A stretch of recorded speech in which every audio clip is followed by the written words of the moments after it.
aren't being a proper woman, therefore you must be a witch.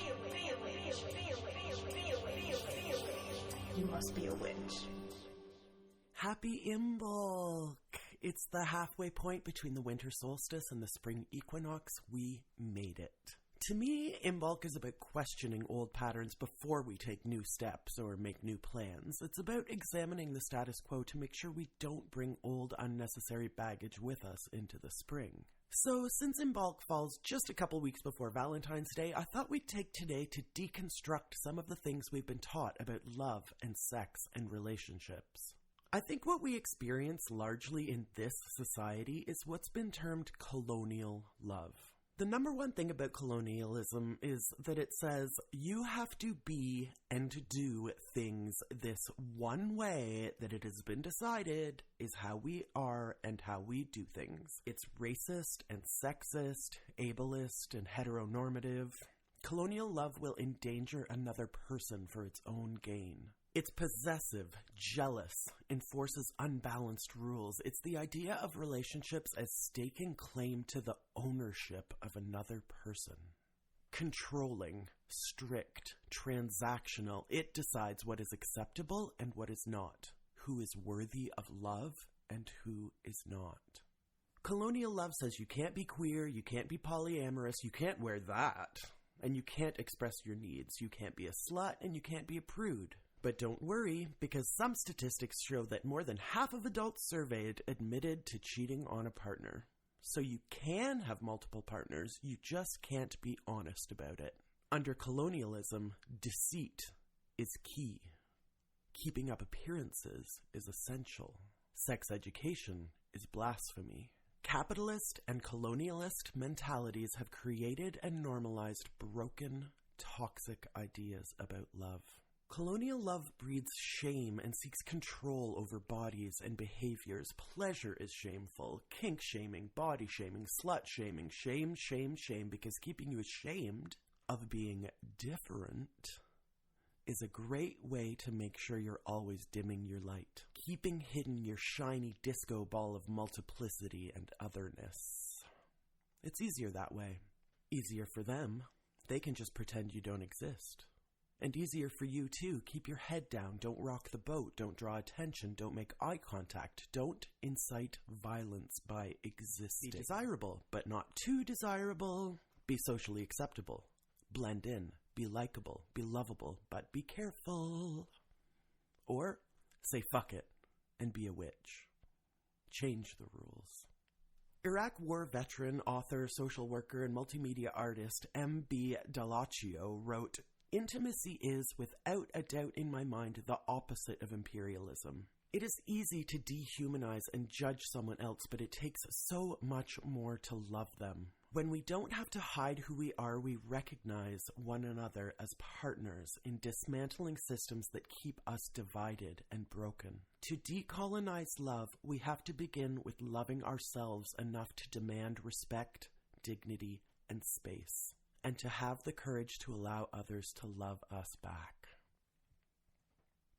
So let's decolonize love today. Our love for ourselves and our love for each other. Let's not try to buy love or control love. Let's make love free and honest and non-judgmental and without prejudice. Make love a journey, not a product. Make it malleable, not rigid. Let it exist in a multitude of ways. Witches, let's write our own rules.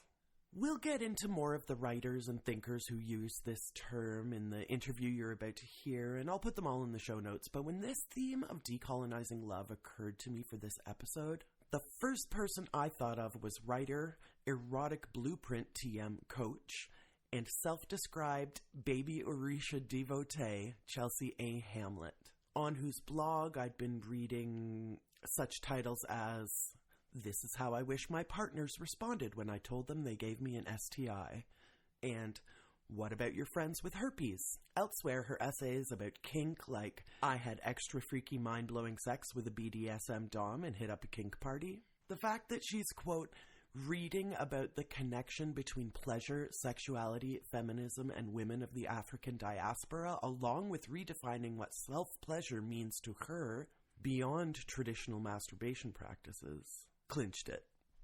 This is just the kind of frankness and perspective we need to decolonize love and decolonize our thinking. We started the conversation with Chelsea's thoughts on the word witch. I recently learned that the African Yoruba practices, not all of the, I like to call them denominations because I grew up in Christianity, so that's how I categorize it in my mind, but that's not what they're called. I call them that. But basically, in the particular Yoruba practices that I'm around, they don't acknowledge the witch as a good thing. Right.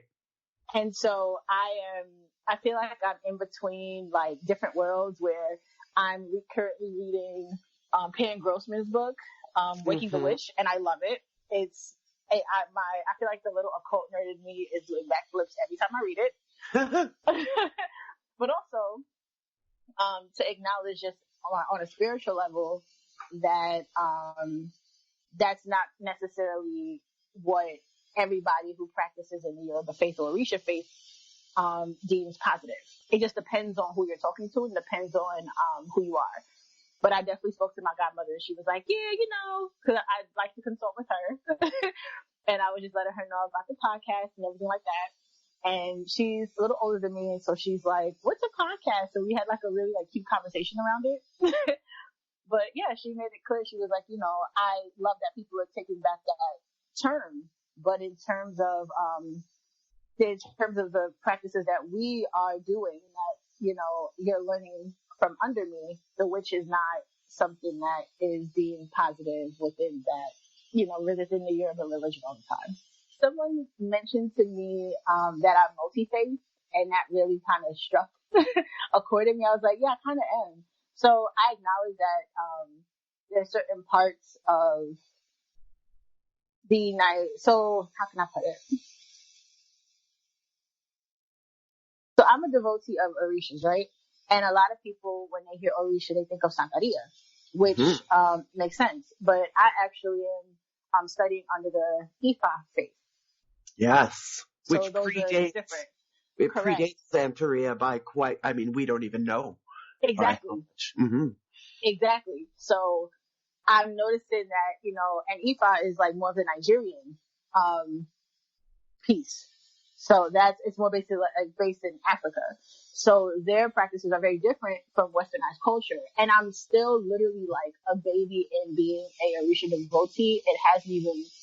It's only been a few years. So there's so many things I still have yet to learn, but I'm also learning through books, through talking to my godmother. And as of right now, I'm a sponge. So I don't really feel a way that they view the witch. They don't always necessarily view the archetype as a witch as a good thing. I'm just taking it as, it's a cultural thing. I'm going to acknowledge it. I'm going to respect it. And also I love the fact that, in terms of me being more westernized, in terms of me being in America, that the witch is having a resurgence and it's more positive. So I feel like it's both and. Like, I understand that that's where they're coming from, but I also appreciate what the witch stands for from how I grew up. Because I grew up with Hocus Pocus. I grew up, with, I grew up with all these, like, different archetypes that I loved as, like, witches. And so it's both for me. All of us are many things. Like, it's like this colonial patriarchy that says you have to be this or that. And I think we're kind of saying you can be this and that. Exactly. And some of my friends, really get annoyed with me because I'm very, I see both sides. And some people are like, no, you gotta pick a side. And I'm like, why do I have to pick a side? Why can't I just see both sides? Whether I agree or disagree is irrelevant to the fact that I see both sides. I feel like when you know to pick a side, you know to pick a side. I know that in certain conversations, this is the side I will pick. Regardless of what's being said, this is the side I'll pick. But in general, I feel like a lot of people try to make mountains out of molehills. When it's okay to disagree, but you can also see where the person's coming from, and that's okay. Absolutely. Now when it starts to get a little disrespectful, then you gotta excuse yourself and go from there. Because I also learned that not many people can have a healthy conversation around different topics. And that brings us to what made me want to get you for this episode is that certain topics are kind of your your bread and butter. things that other people don't want to talk about. So, like, what made you decide to write so candidly about sex and about all the things that entails in the real version of life? Wow, that is a loaded question, but Yeah. question. So let me break it into the first part. What made you decide to write so candidly and honestly? The first answer that comes to mind is that I love Sex and the City, even though it's very problematic when you break down what exactly was going on, like in Sex and the City, with a more conscious lens that 2020 has given us in 2019 and so forth and so on. But I love Carrie Bradshaw. I love that she was so candid about her relationships. And I was like, one day I actually want to do that. Like, I want to be able to write what's going on in my love life and hopefully inspire others. Yes, she's a fictional character, but I always had that interest. But I was just like, maybe I'll grow out of it. And then one day, I realized, I graduated from college and I realized, okay, I don't know what I want to do with my life. And I really sat down and I decided to go the entrepreneur route, and study under different people. And every time they had me do something, it had to do with writing. No matter how much I tried to run from it, no matter how much, I was told it would never make me money, I always ran from it until I couldn't anymore. And so I said, okay, I'm doing this for other people. Now, what do I want to share as me and have it feel authentic? And sex and relationships was the main topic that I chose because I asked a few of my friends, like, what do I always talk about? Like, I'm not sure, like, where I want to go in terms of being a writer, but what do I always talk about? And many times the top three was like sex, spirituality / religion, and food. And I was like, okay. And I was like, well, I don't want to really be a food writer, but I love the fact that people do it. But I was like, I don't feel like that's me. And I was like, okay, I can rock with the sex and ironically, I didn't really want to talk so publicly about my spirituality. I like talking with close friends or, maybe mutual acquaintances, but I never thought I would actually be on a podcast talking about, my faith and my different views on it or anything like this public. So even this is like a huge step for me. So it's crazy how everything kind of comes full circle in terms of you don't really know why certain things are done in the past until you really look at where you are now. So I hope, does that answer your question in terms of how I got there? Yeah. And okay. I'm super grateful that you are where you are now because we get to share this moment. Thank you. Me too. It feels right. It feels good. It feels like a layer that I'm shedding, because my word for 2020 is faith, and just jumping in and having it turn out. Good choice. I struggle with anxiety, and I feel like faith is the opposite of anxiety. So it's something that I'm really trying to get my head around too, but I think it's maybe not a head thing. I should be trying to get my heart around. No, but that's so valid because, off and on I've struggled with, anxiety and depression as well. So I feel you on that. And the fact that you said that faith is the opposite of anxiety, that made me look at it even differently and confirm that this is the right word for me for 2020. Because it is. It's kind of like feeling the anxiety and, acknowledging it, but just also moving past it. Therapy is a wonderful thing. So if anybody is able to afford therapy or have insurance, please, please, please, please, please see a licensed therapist to help you or a licensed counselor or something, because that is one of the things that has gotten me through. And it has allowed me to figure out my decisions and the roots of why certain things are the way they are and how I feel the way I feel. So that's a huge factor in terms of me moving through anxiety. And also my very close circle of friends, they either talk me off of a ledge or they validate how I'm feeling. They're like, hey, I understand how you feel. It's valid how you feel. Now, here's where I could see how this could be an issue. And I feel like I'm grateful for that because they acknowledge, where I'm coming from. They get it. But then if I'm wrong, they will tell me, sis, this is incorrect. Like, or hey, you see how this can be a little problematic? And then we work through it. So therapy, good friends, and honestly, my faith. Honestly, before, when I was in Christianity, it was great. Like, I enjoyed my time as a Christian. But then when a friend of mine said, hey, I think you would be interested in learning about, Yoruba and Ifa, to be specific. And that also helped me as well. So I feel like my faith, regardless of what it was, has also helped carry me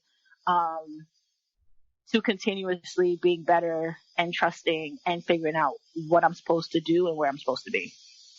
And how does your godmother fit into this? She's awesome. Hey, Yalinda. She's going to listen to this podcast because I'm going to send it to her and ask her to listen to it. And this may be one of her first podcasts that she listens to. So yay! Hi! She fits into this because some people are solo practitioners, and I really admire that because it takes some discipline. And to a degree, I feel like I'm a solo learner because we'll talk, but then I'll also have a book.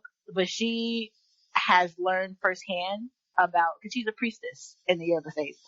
So she's learned a lot of things that I am still trying to understand, and some things I still don't even know. And so my friend who told me that he thinks that I would be interested in learning more about Yoruba introduced me to her.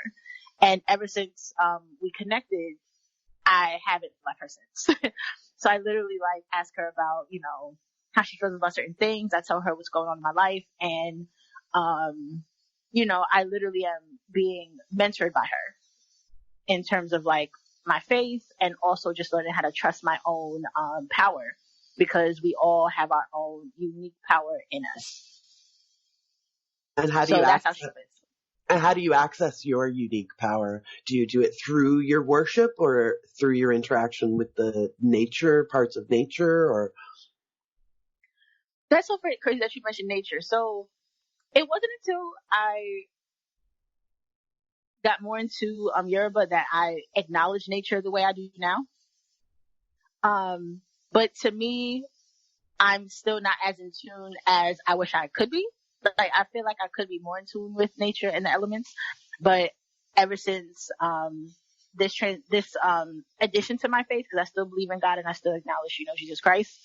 But at the same time, I love the fact that I'm also a devotee, because I get to learn more about the elements around me and what they represent.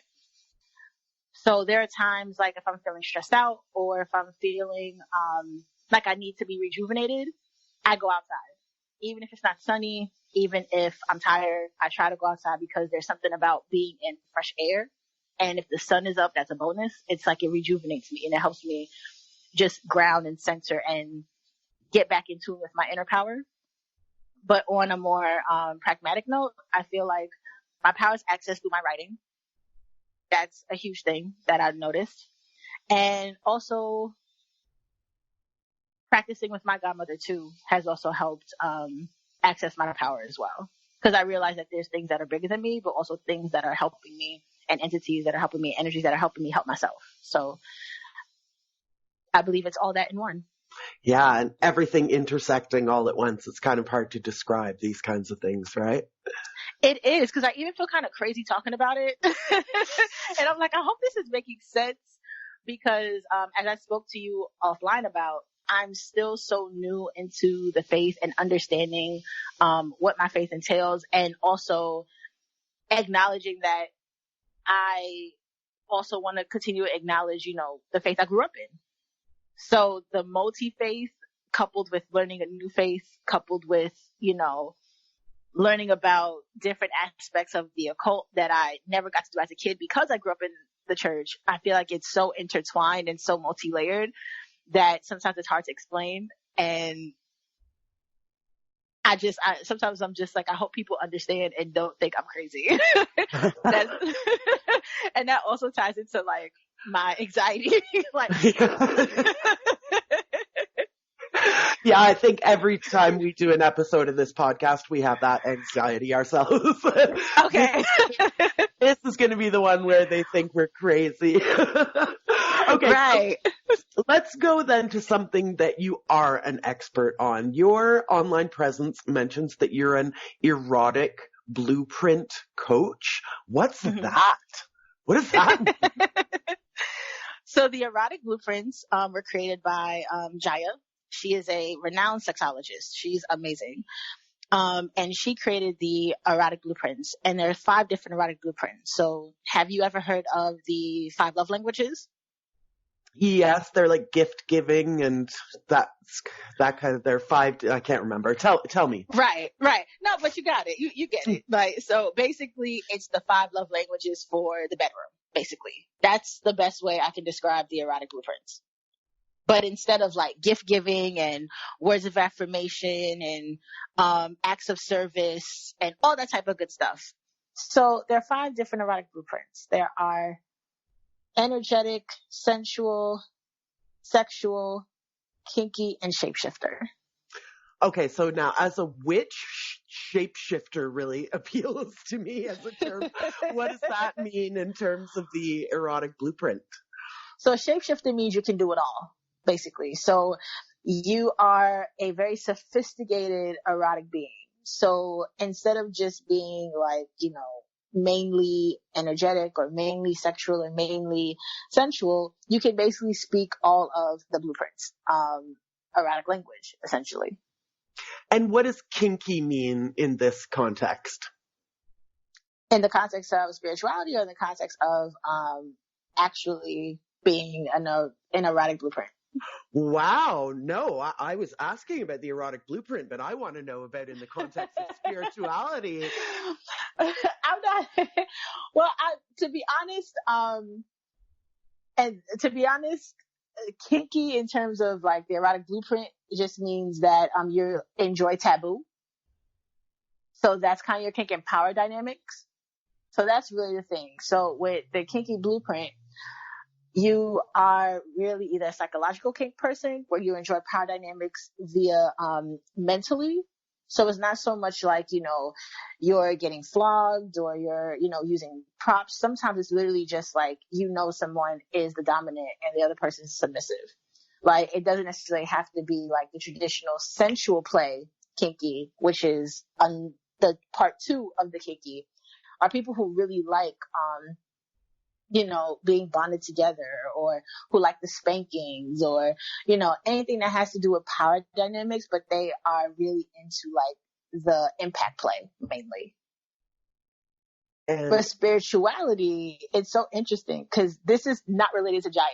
When I was reading Waking the Witch, by Pam Grossman, I believe, the founder of Wicca, he really like was into, being naked and using different practices that took his like eroticism to the next level as well as his like spirituality to the next level, but he used different erotic practices.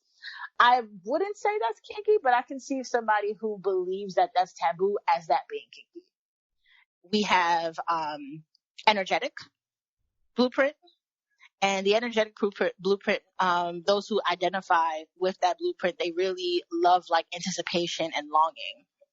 They're really into, savoring the moment, because with the energetic, if you go too fast for the genitals or go too fast for touch or go too fast in invading their space, they kind of shut down. Mm-hmm. And then the romance is kind of gone. So energetic people are very sensitive to energy. And so they love the longing and the anticipation because it's almost like you're entering their world in their energetic bubble, if that makes sense. Yes. The next blueprint is also going to be sensual. So the sensual blueprint are people who are into aesthetics. They love like the candles. It has to smell good. The temperature has to be right. Like they have to have like, their favorite music playing, or they're always having lip gloss with them because they need to make sure like, their lips feel good and they feel like everything is working together in harmony in terms of like the aesthetics around them. Right. So these are people who love to cuddle, who love to be close.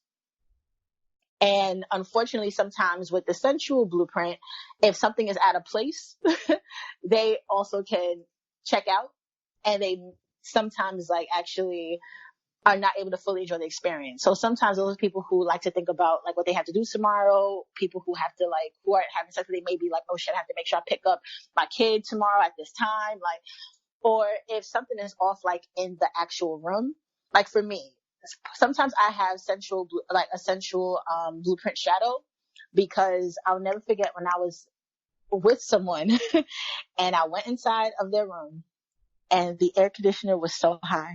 It was so cold.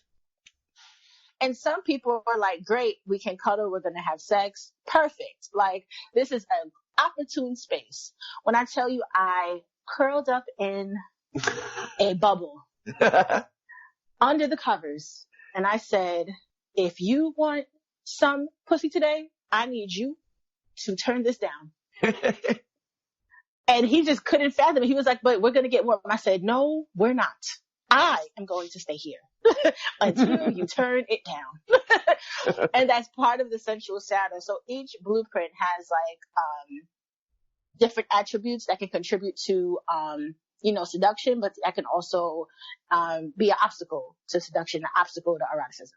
And I think this really relates to theme of decolonizing love, because it shows that like they're all different, but like equally valid and equally correct ways of being and doing things, interacting with other people. And the only thing that makes it like right or wrong is whether it works for you or not.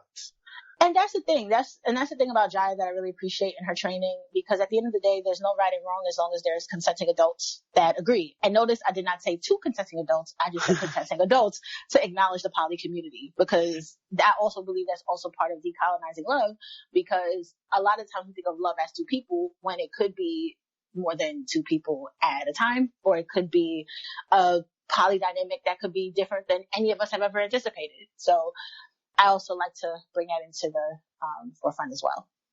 Yeah, that it's not just one way or any one way.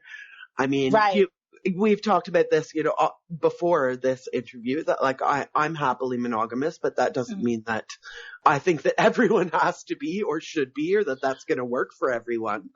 Right. Exactly. And I feel like I'm a poly enthusiast. So I'm not poly. I'm not poly as a practice, but in terms of theory and actual, like, just loving love, I love seeing people who are happy together, regardless of what that looks like. A lot of people identify with the sexual blueprint because that's how society deems us to be. And so the sexual blueprint people, they love genital touch.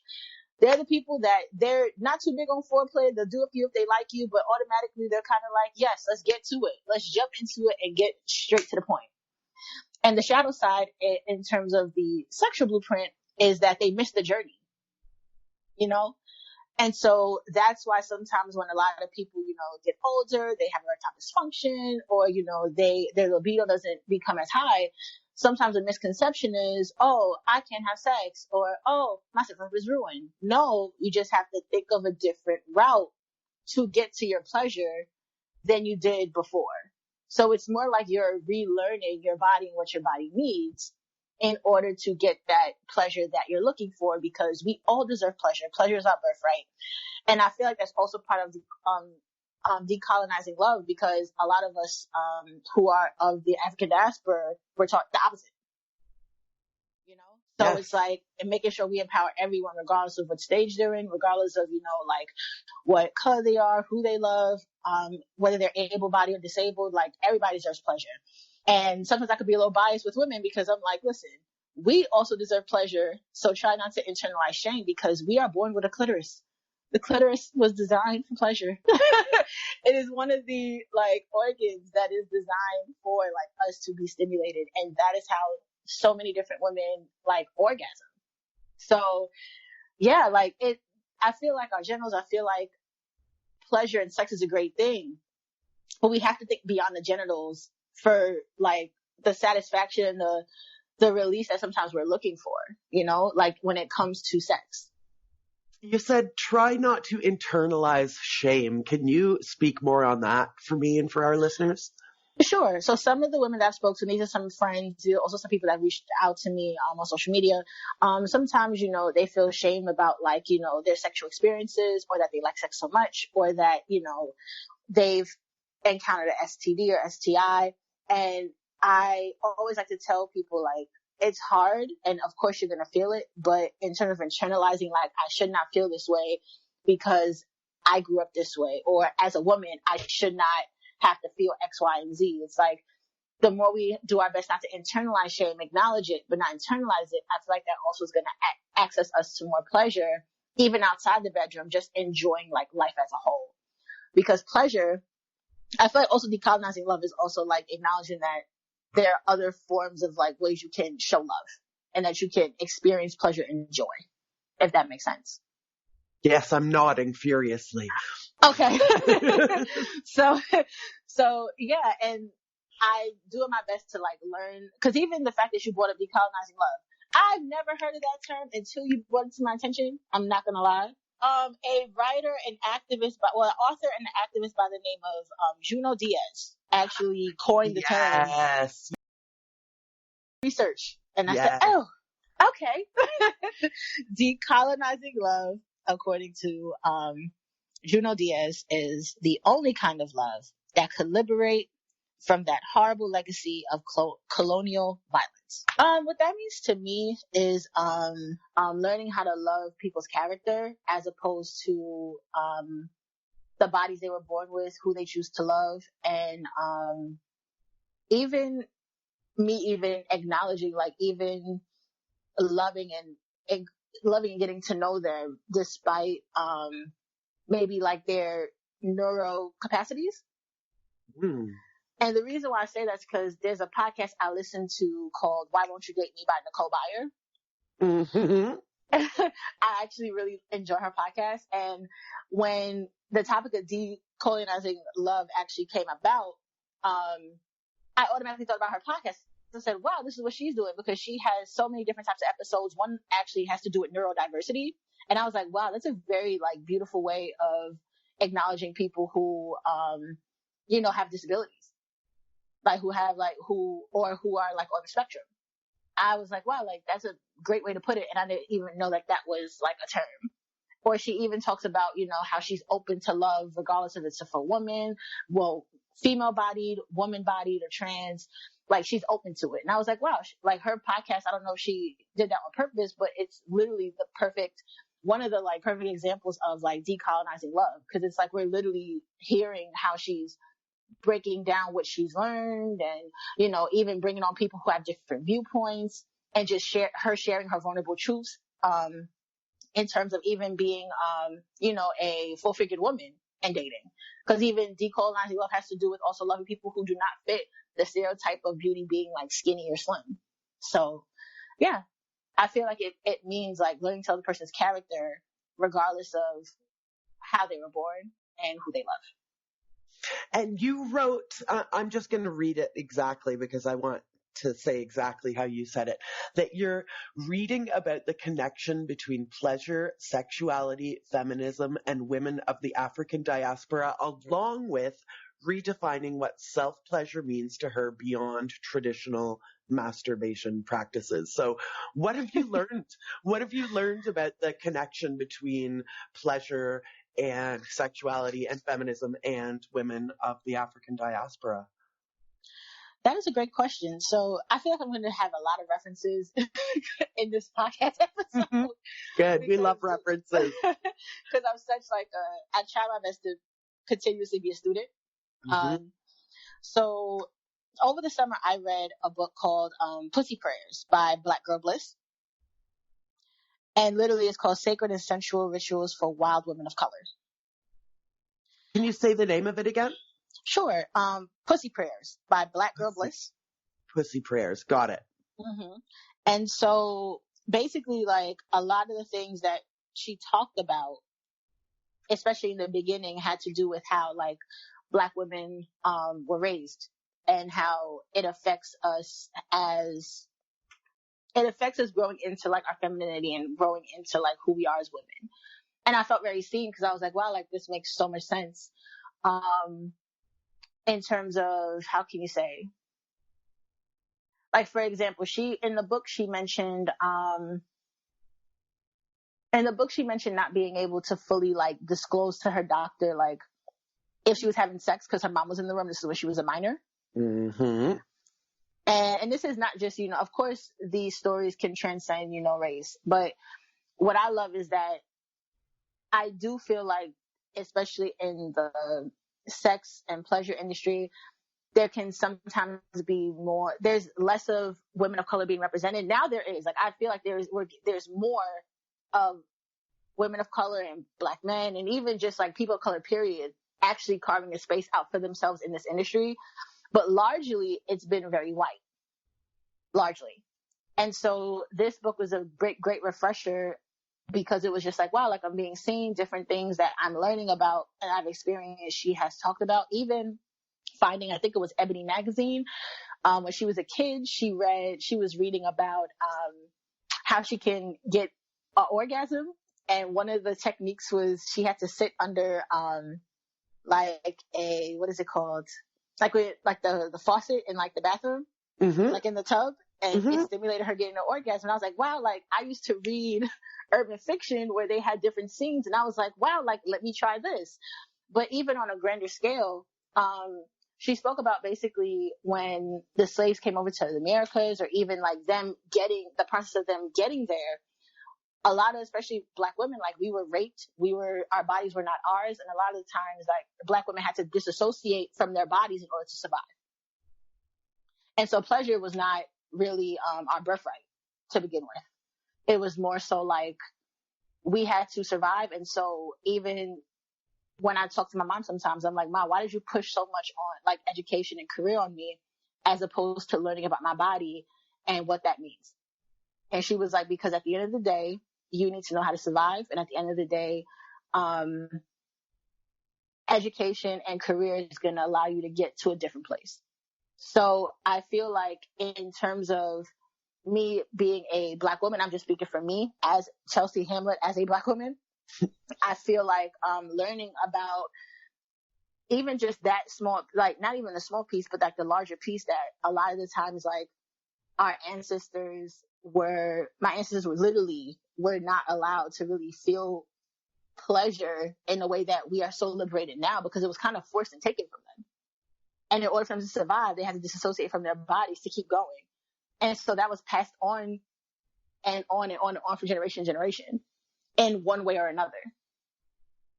So I feel like that's a big part of what I learned in terms of why didn't I believe at first that pleasure was my birthright?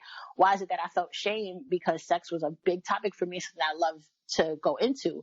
And I was like, wow, like it wasn't cultivated to me that this is part of like me being a woman. This is part of me being human. This is part of something that we all as humans deserve. We all deserve pleasure, regardless of what we've been through and who we are.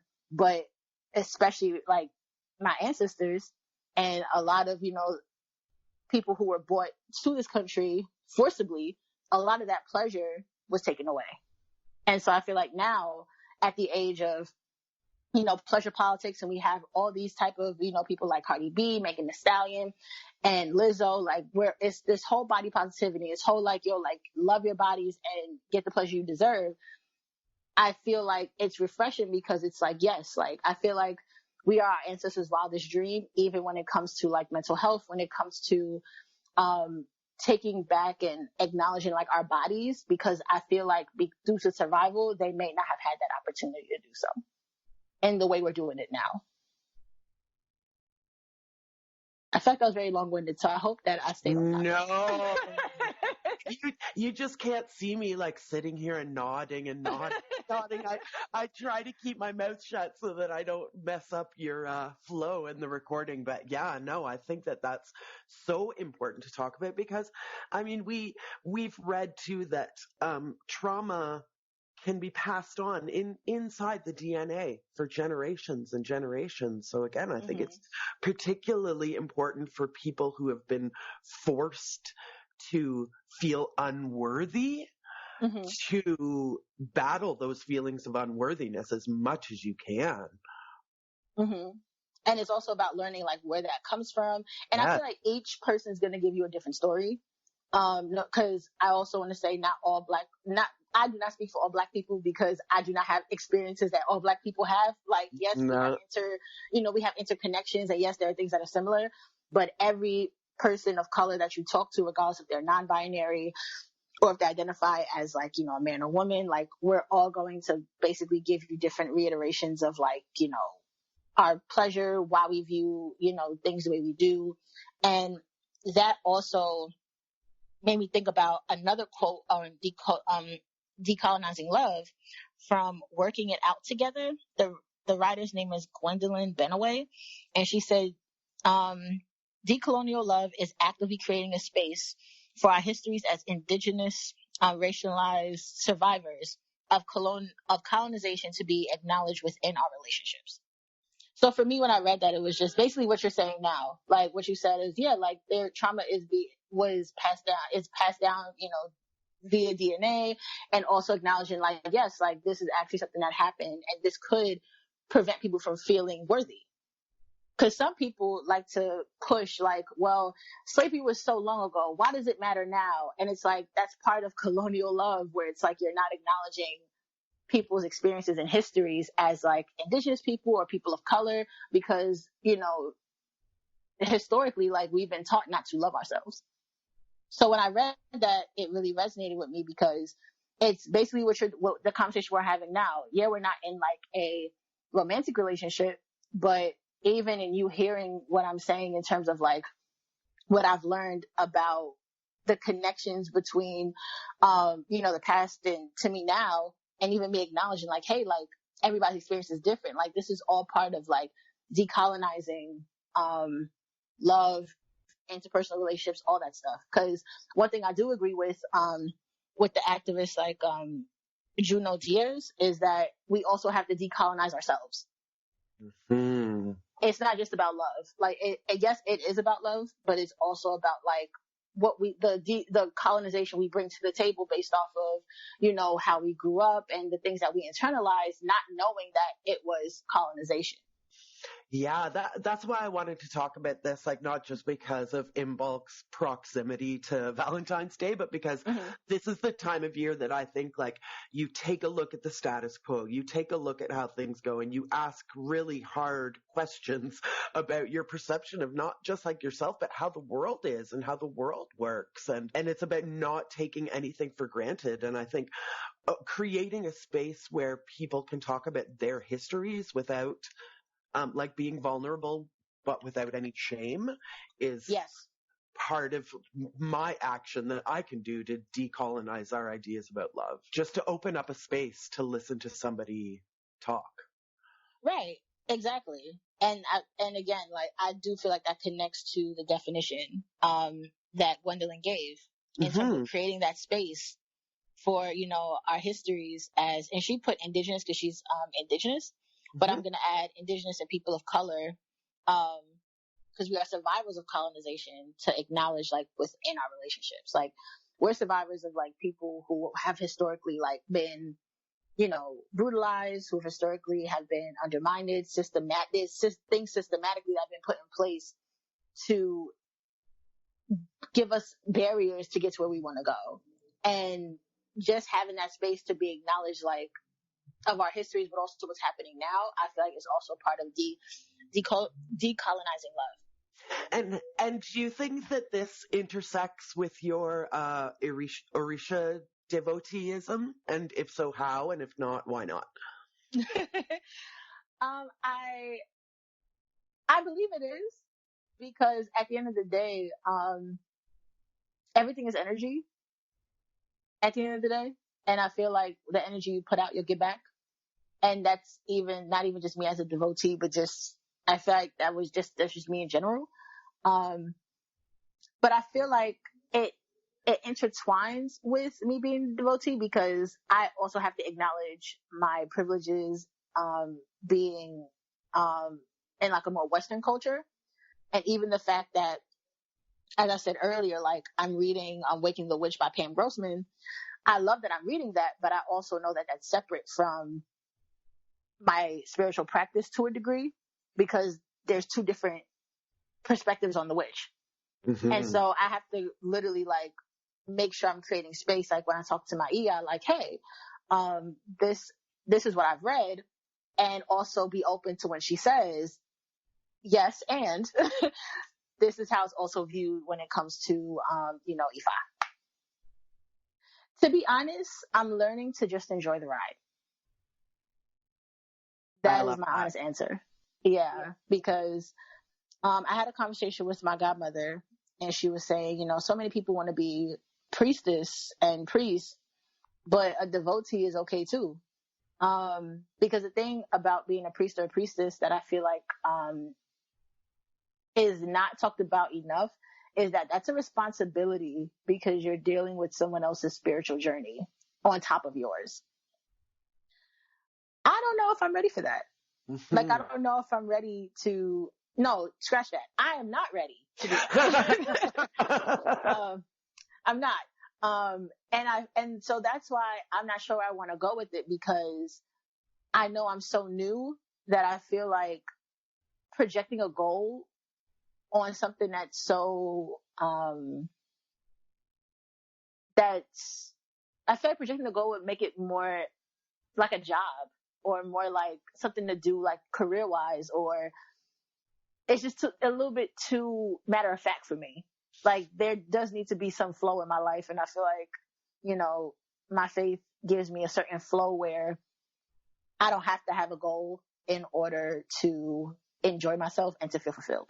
Yeah. And I think you said earlier, and this is definitely how I approach things, is just a forever student, the eternal student. Right. And if I'm supposed to be a priestess, then I hope I welcome it and I'm able to, be as great of a godmother as the one I have. Based on everything that I've ever read on the subject, if you're meant to be a priestess, they will let you know. There will be no uncertain terms about it. That's true. But also, you don't have to accept it, because even before I got into it as much as I did, I don't know if you experienced this, but once you acknowledge that, your faith was your faith, random people started kind of coming, and you started having random conversations in places like Starbucks or like, Panera Bread, and you just talk. And there was a woman that I met, and she was like, listen, like, some people, yes, it comes out that they're supposed to be, priests, priestesses, but they decline it because you're basically doing a PhD without getting a degree. Mm-hmm. Mm-hmm. And I said, oh, that makes sense. Yeah, but definitely decolonial love and devoteeism is consensual, if nothing else, right? Oh, yes. Because they could tell you all day, you're not supposed to do this. You may get a reading, and the reading may say, oh, this is what you're supposed to do. You don't have to do it, because we all still have free will. But also, and you choosing not to do it, then you also have to be like, okay, let the chips fall where they may. I guess my biggest thing that I would say, and that I'm also actively learning, is be your biggest advocate. And and the reason being is because things may happen, and the people that you're used to leaning on may not always be there to advocate for you. And it's not that they don't love you any less. It's not that they're too busy for you. It's just that life happens, and they need to advocate for themselves. So just like how you may advocate for yourself in the boardroom, or in the community meeting, or even at your son or daughter's school, or your child's school, you got to make sure that you also are advocate for yourself in terms of your desires being met, your needs being met, and that your boundaries are being respected, because you are your biggest advocate regardless of what happens. And pleasure is your birthright.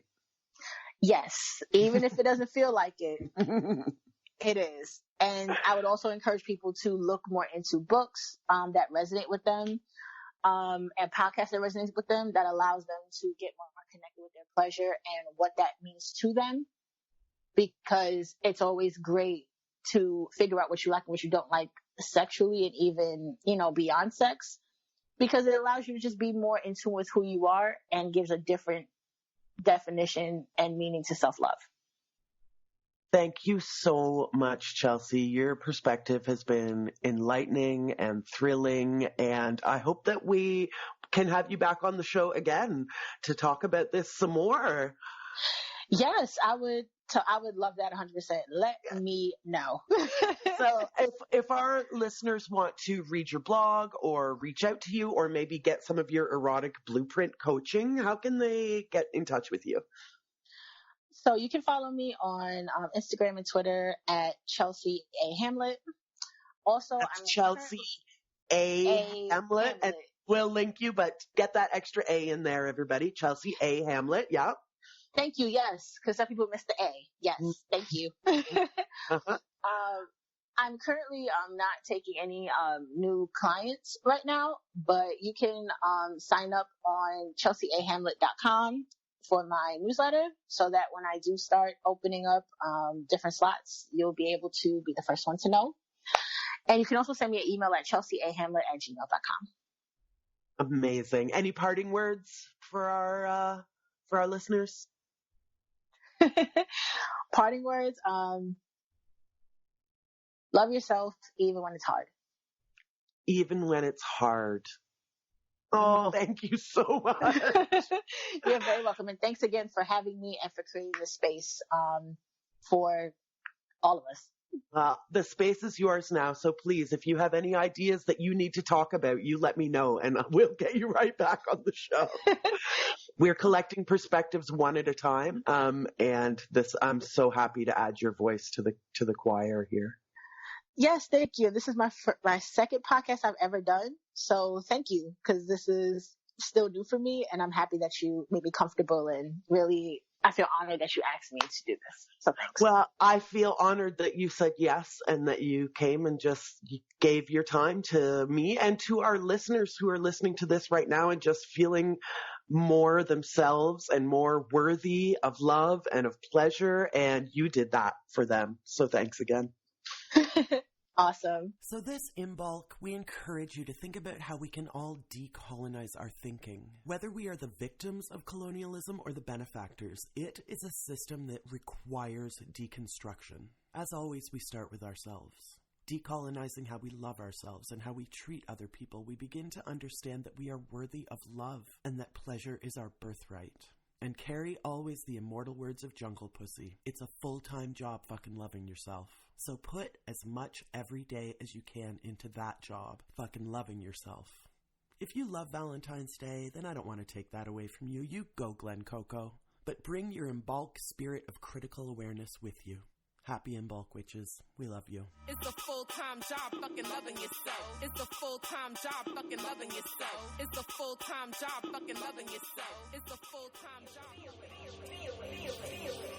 You must be a witch.